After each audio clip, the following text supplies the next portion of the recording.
लेकिन ये ठीक बोला था ऐसा ही हो बना देती तो बड़ी बढ़िया रहे। अरे हमें डिले हो गया है दूसरा का देखी ना कोडले से आप सबको के प्रणाम।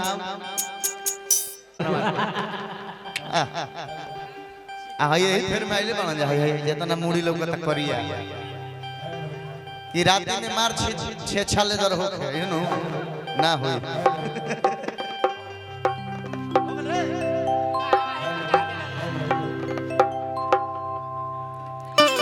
सीधे सीधे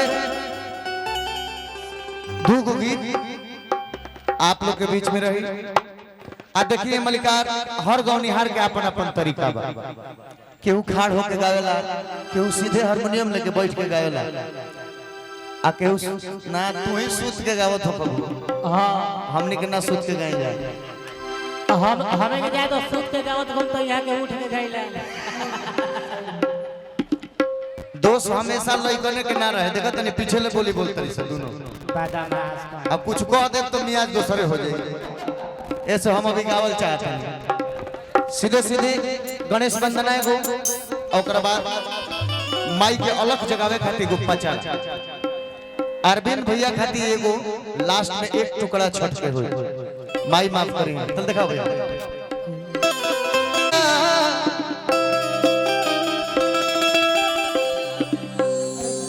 ए मोर सवरिया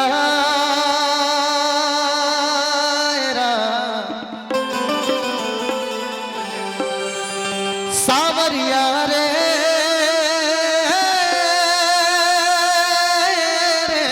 ना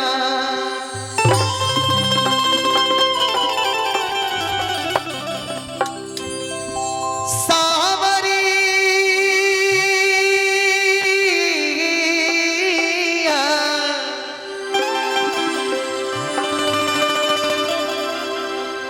वक्रतुंड महा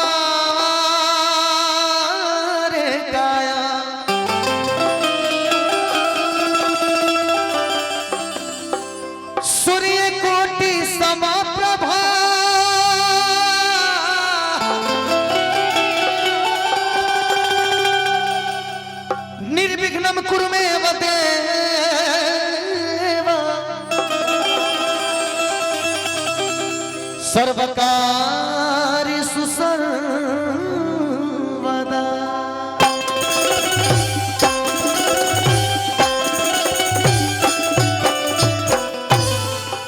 राजन भैया हृदय भैया भिखारी भैया सब कोई लगला ही हमार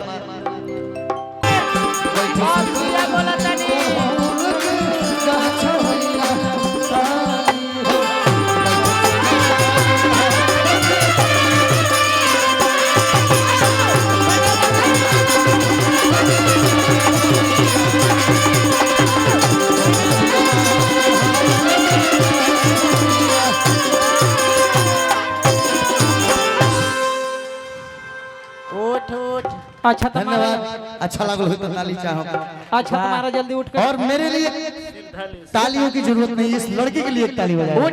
उठ के गोड़ा झाड़ खाती को ताली बजा देते प्रीति खाती प्रीति उठ के गोड़ा झाड़ ले पहले खेलैले बड़ी तबे खेलावत रही। और आई अंत में तीसरा गीत के हमरा से हाथ छोटा छठ गा के भिखारी भैया जाए के मेरी हाथ दिखवा लिए। अब हम चाहब कि जितना भी हंसी मजाक भइल माई के